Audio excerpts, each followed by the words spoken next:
Hello friends, welcome to our YouTube channel. जैसा कि आपने थंबनेल पर देखा होगा, आज से बी फॉर्म सेकेंड सेमेस्टर की फार्मास्यूटिकल ऑर्गेनिक केमिस्ट्री की शुरुआत मैं करने वाला हूं। आप लोगों को मैं बता दूं कि इस चैनल पर बी फॉर्म का कंप्लीट सिलेबस आप लोगों को प्रोवाइड कराया जाएगा। आज की इस वीडियो में हम ऑर्गेनिक केमिस्ट्री के कोर्स कंटेंट पर डिस्कशन करेंगे। तो स्टार्ट करते हैं अपनी इस वीडियो को। और जैसा कि आप स्क्रीन पर देख पा रहे हैं, कोर्स कंटेंट में एक इंस्ट्रक्शन दिया हुआ है, यानी general method of preparation and reaction of compound subscripted with asterisk to be explained.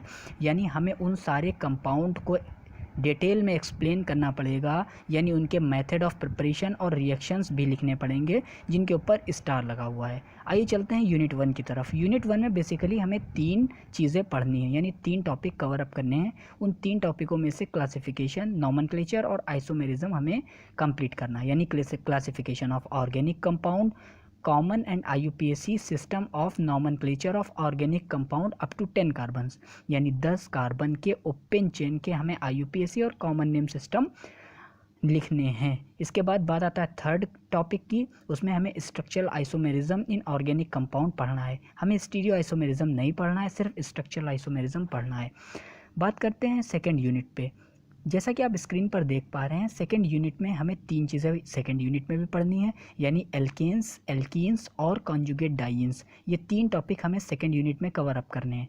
क्योंकि इनके ऊपर स्टार लगा हुआ है तो हमें इनकी जनरल मेथड ऑफ प्रिपरेशन और साथ साथ उनकी होने वाली रिएक्शंस भी पढ़नी है।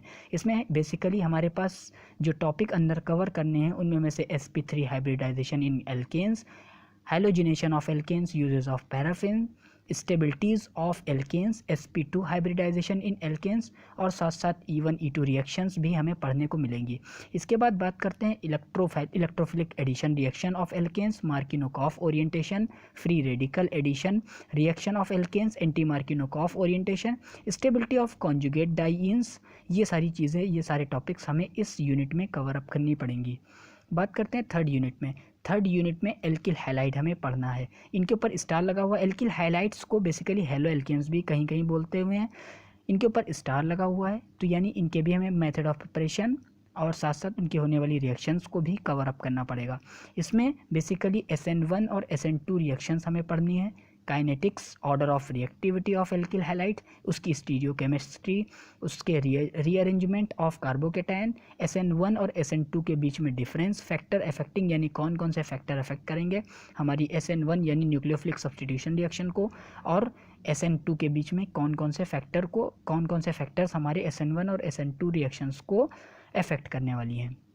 इसके बाद बात होती है इसका सेकेंड टॉपिक, इसमें हमें एल्कोहल्स पढ़ना है।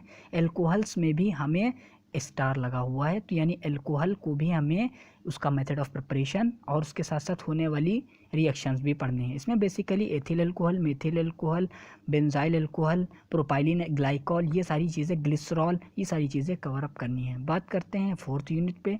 फोर्थ यूनिट पे हमें कार्बोनिल कंपाउंड्स, यानी C डबल बॉन्ड O जहाँ पर लगा मिलेगा उसे बोलते हैं कार्बोनिल कंपाउंड। कार्बोनिल कंपाउंड में बेसिकली एल्डिहाइड्स और कीटोन आते हैं। क्योंकि इनके ऊपर भी स्टार लगा हुआ है तो इसकी भी हमें मेथड ऑफ प्रिपरेशन और साथ साथ होने वाली रिएक्शंस भी हमें साथ साथ बतानी पड़ेंगी। इसमें हमें nucleophilic addition reaction, electromeric effect और कंडेंसेशन रिएक्शन सारी पढ़नी है। यानी कंडेंसेशन रिएक्शंस में बेसिकली जो पॉपुलर रिएक्शंस हैं वो सारी इसमें हमें कवर अप करनी है, जैसे कि एल्डोल रिएक्शंस, यानी aldol condensation, cross aldol condensation. इसके बाद बात करते हैं कैनिज़ारो रिएक्शंस हो गई, crossed Cannizzaro reactions, benzoin condensation और पर्किन कंडेंसेशन। और इसके साथ साथ कुछ टॉपिक्स और हैं, जैसे हेक्सामीन का स्ट्रक्चर वगैरह, हेक्सामीन कैसे प्रोड्यूस हुआ, ये सारी चीज़ें हम इस टॉपिक में कवर अप करेंगे।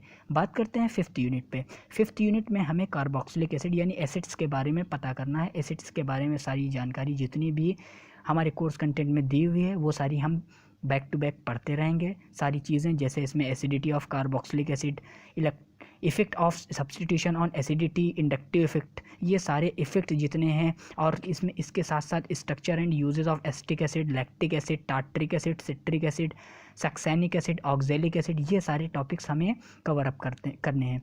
इसी में एक और टॉपिक हमें पढ़ना है जिसमें एलिफेटिक एमीन्स है, इसके ऊपर भी स्टार लगा हुआ है, यानी जनरल मेथड ऑफ प्रिपरेशन और रिएक्शंस भी साथ साथ हम कवर अप करेंगे। इसकी basicity, effect of substitution on basicity, qualitative test, structure and uses, ये सारी चीज़ें, कुछ कंपाउंड्स के नेम लिखे हुए हैं आगे, उन कंपाउंड्स की नेमिंग हमें इसके स्ट्रक्चर और यूजेस पढ़ने हैं। तो हमने अपने सिलेबस को मोटे मोटे तौर पर समझने की कोशिश की। अगले लेक्चर में मैं फर्स्ट यूनिट का IUPAC नेमिंग सिस्टम स्टार्ट करूंगा। उम्मीद है ये वीडियो आपको अच्छा लगा होगा। अगर ये वीडियो आपको अच्छा लगा हो तो लाइक शेयर करना ना भूलें। किसी भी तरह का आपके मन में अगर डाउट है तो आप कमेंट सेक्शन में मेंशन कर सकते हैं, मैं उसे रिजॉल्व करने की कोशिश करूँगा। तो मिलते हैं कल एक नए वीडियो के साथ जिसमें हम IUPAC शुरू करते हैं। तब तक के लिए थैंक यू।